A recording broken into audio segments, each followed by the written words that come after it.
Hello viewers, I'm your host Uzma Jaffrey with another episode of South Asia Focus. Let's begin the show with Afghanistan, where the presence of NATO and US forces has not been able to contain the volatile situation of the country. There has been a steep surge in the number of attacks by the resurgent Taliban, Islamic State and other insurgent groups. Despite a revision of the US policy in Afghanistan by President Donald Trump, there is no optimism in the air and the future looks bleak. A report.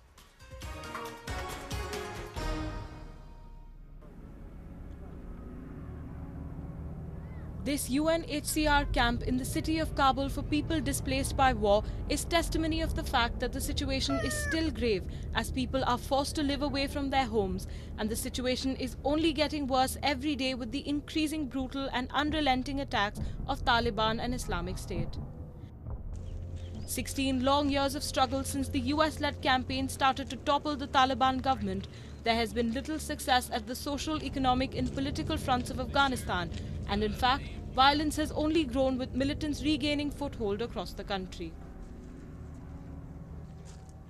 ځکه په دیهات کې چې یو ډز د طالبان د خواته نه وشي د حکومت د خواته نه هغه منطقه وشتل کیږي د امریکایانو د خواته نه هغه منطقه سایه بمبار کیږي نو اته چې زما خپل کور پکې ویجاړ شو وران شو مور مې د لاسه ورکړله لور مې د لاسه پکې ورکړله کور مې اوس هم همداسې ویجاړ پروت دی.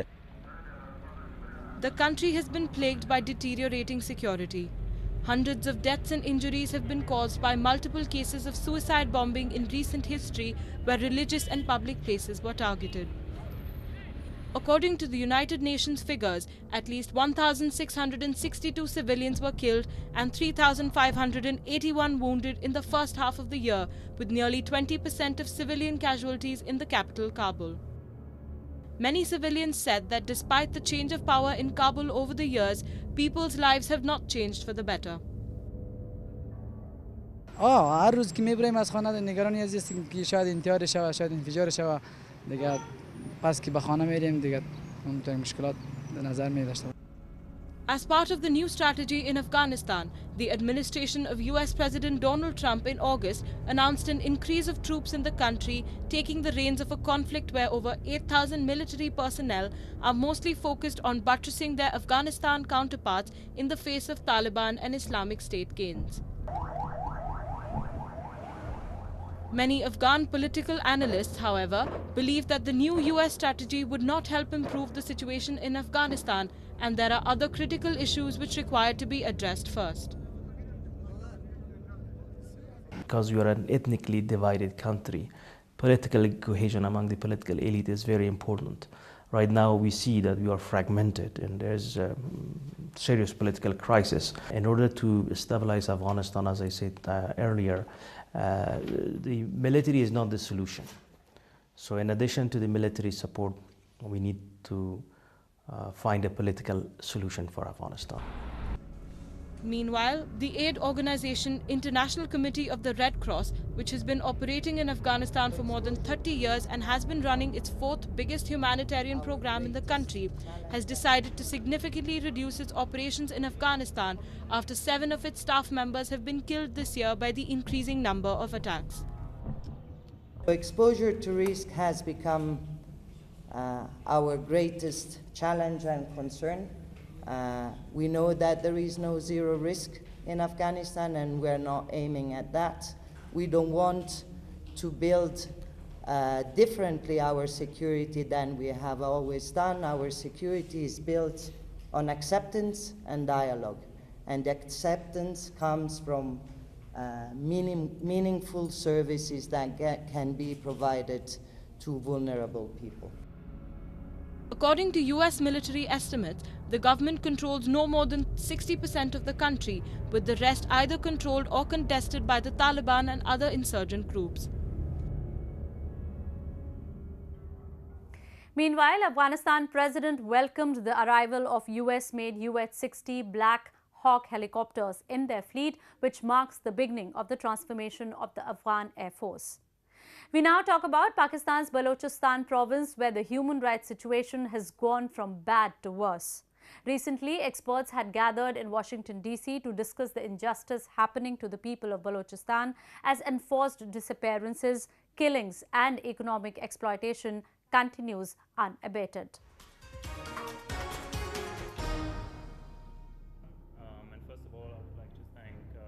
Baloch activists, human rights defenders and other intellectuals gathered in Washington, D.C. to discuss about the situation in Balochistan. The conference titled Scales of Injustice, the Geopolitics of Business, State-Sponsored Extremism and the Fall of Democracy in Balochistan was organized by the World Baloch Organization and Unrepresented Nations and Peoples Organization, or UNPO. The experts discussed about the issue of worsening human rights situation occurring in the wake of multi-billion-dollar China-Pakistan Economic Corridor, or CPEC. Professor Christine Fair of Georgetown University called CPEC as an exploitative corridor rather than an economic one. She said the project was implemented in a way that seemed to benefit everybody but the people actually living in the area. In keeping with the lack of market transparency, there is no official document that lays out what CPEC is. Pakistan's own state bank has called for more information. So I want you to let that sink in for a second.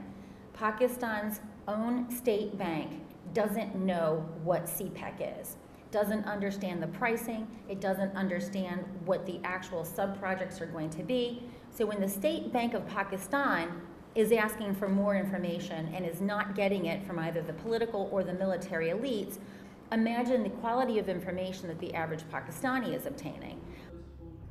In a video statement, World Baloch Organization representative Bhaval Mengal elaborated on the importance of raising the plight of the Baloch people in places such as Washington, D.C. He urged the international community to condemn state-sponsored terror in Pakistan and stand up for the human rights of the Baloch people. The experts at the panel showed their concern about the poverty and underdevelopment of Balochistan despite the region having rich reserves of gas, mineral and other resources. Since 2005, the state has been very much focused upon Balochistan. But it should be noted that even before 2005, Balochistan has been a victim of extraction by the Pakistani state. Balochistan has gas, it has minerals, and just by virtue of coming from Balochistan, the state pays a lower price for that gas than it does gas from neighboring Sindh. The situation in Balochistan is gradually getting worse as Pakistan has to fulfill its commitment to make China-Pakistan Economic Corridor successful.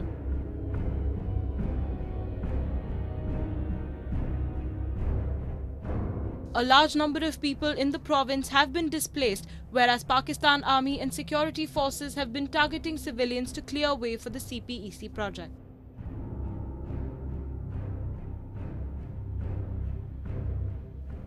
Thousands of Baloch intellectuals and activists are missing, and many of them have been killed extrajudicially in the recent years.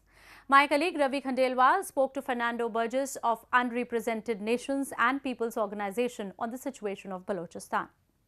Fernando, you represent UNPO. So what is your assessment, your organization's assessment regarding Pakistan, the human rights violations and support to terrorism?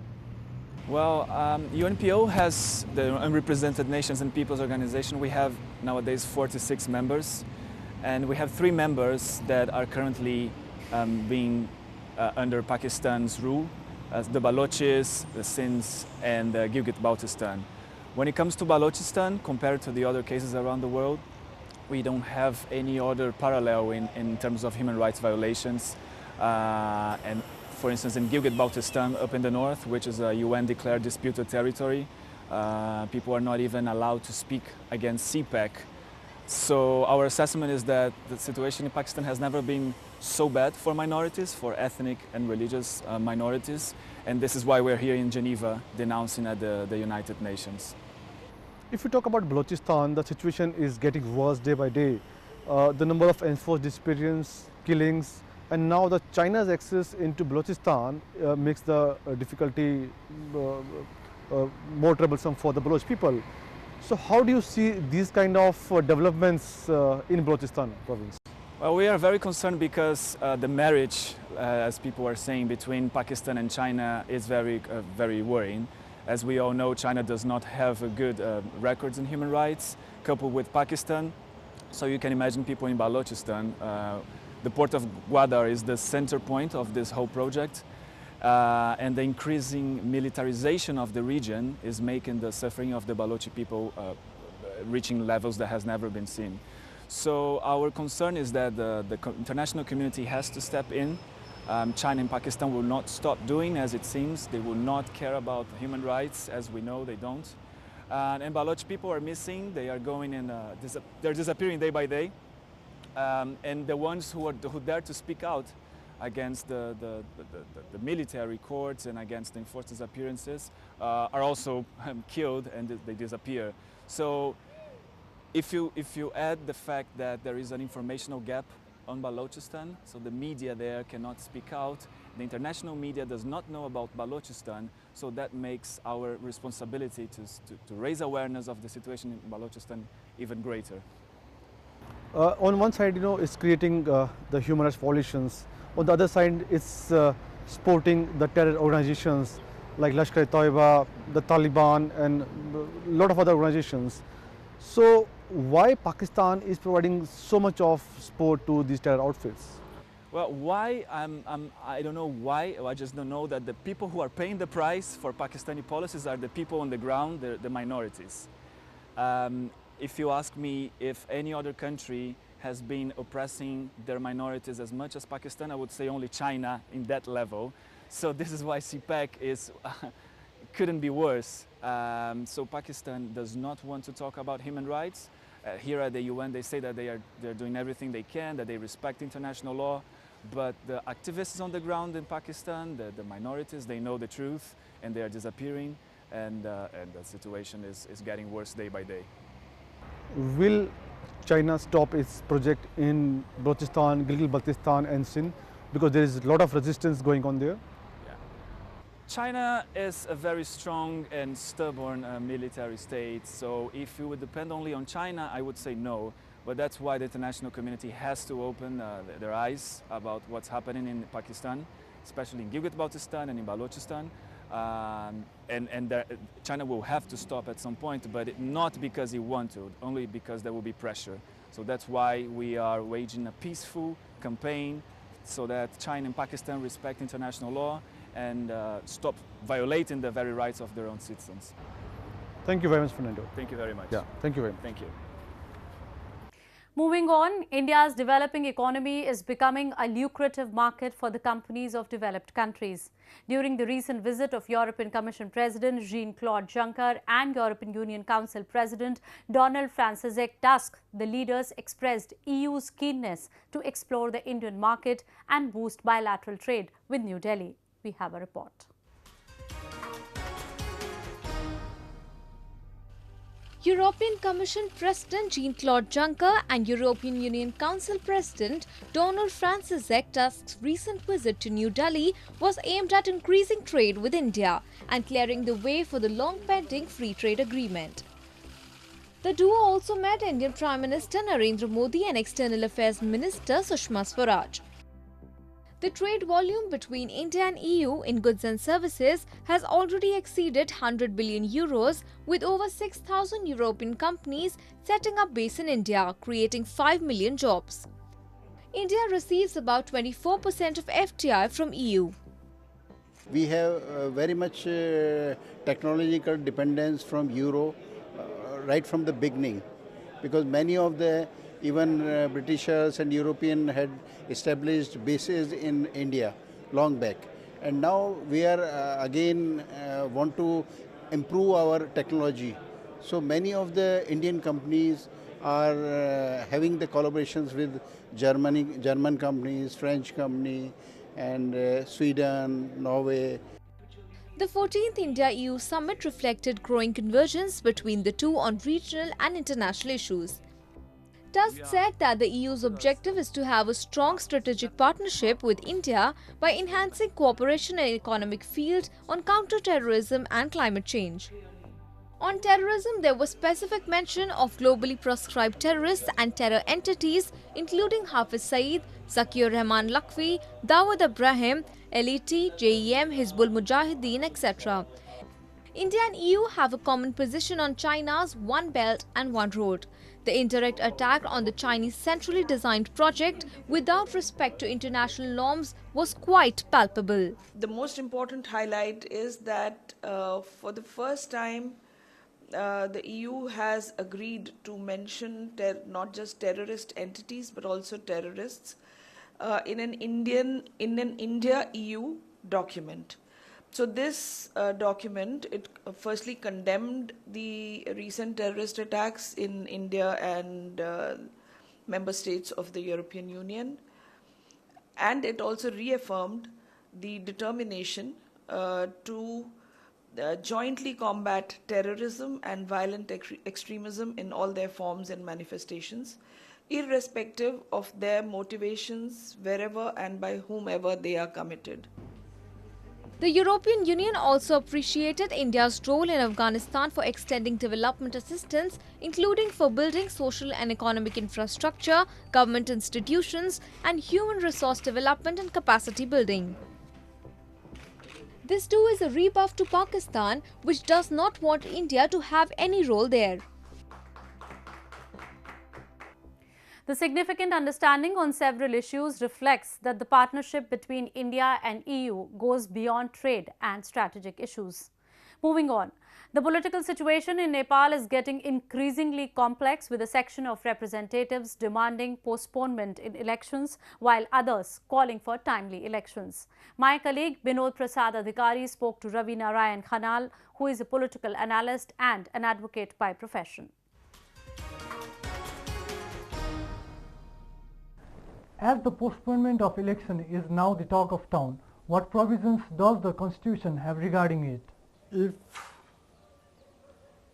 the election is postponed, that is a provision of Constitution, Article 305. It has provided the power to President to remove the obstacles or difficulties in the Constitution. So, I cannot imagine that the election is going to be postponed. At any rate, we have to move and we have to fulfill the election campaign, because it is the demand of the time. So, we are implementing the Constitution, new Constitution 2072. We have to cross 3 steps. We have already crossed the first step of local body election after 20 years. Then in coming month, we are going to fulfill or to convene the election, commence the election of state level, province and central parliament. The unprecedented move of merger between the CPN-UML and CPN-MC now has jolted the Nepali politics. What impact would it lay in future and the upcoming poll? Majority of voters will cast their votes in favor of left unity. It has been the dream of communist parties and the left forces to be united since decades and centuries in Nepal. So, the majority of voters will cast their vote in favor of left unity, and there will be a left, full-fledged left government after the election that will be progressive and dynamic government, I think. Moving on to Bangladesh, where a humanitarian crisis is in the making with the influx of Rohingya refugees from Myanmar. After escaping the violence in Myanmar, the refugees are now facing the threat of malnutrition as their camps are lacking food and proper healthcare facilities. As the Rohingya crisis escalates, refugees in Bangladesh's camps are falling prey to malnutrition, with authorities and aid agencies struggling to provide adequate food. According to aid agencies working relentlessly in the refugee camps, malnutrition is widespread.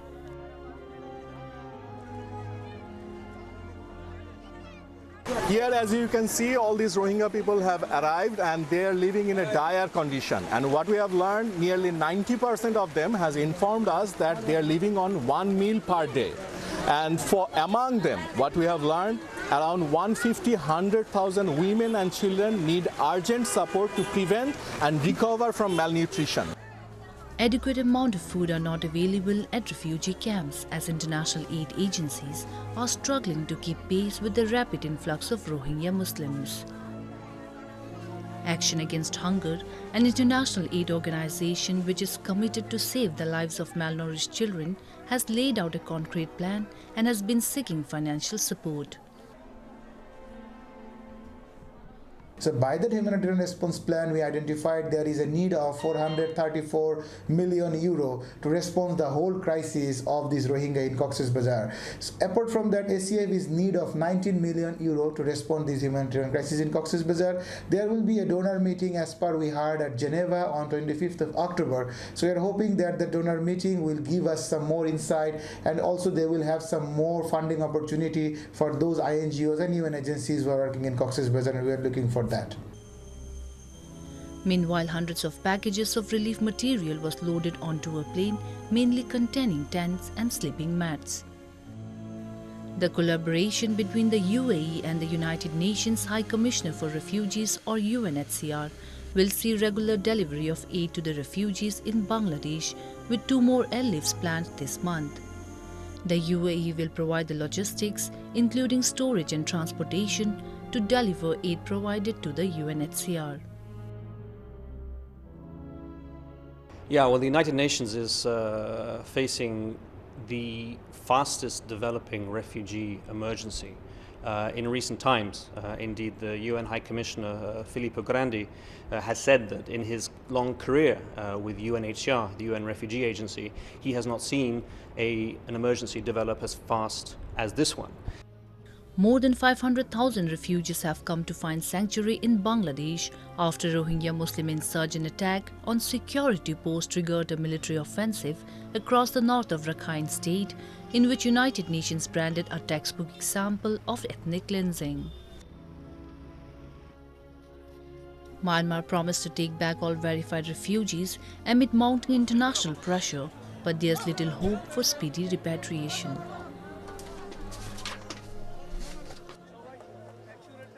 Meanwhile, a massive cholera immunization campaign has started in the refugee camps with help from UNICEF and WHO in planning, distribution, volunteer orientation, operational costs and monitoring.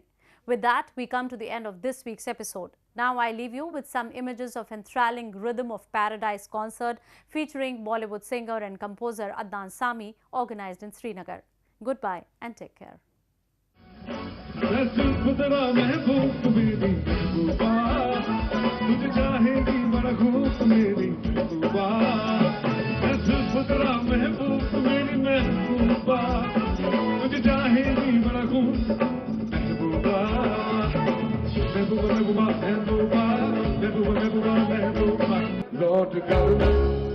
लौट कर मैं जाऊंगा खाली मर्द झोली मेरी क्या मोहम्मद लौट कर मैं न जाऊंगा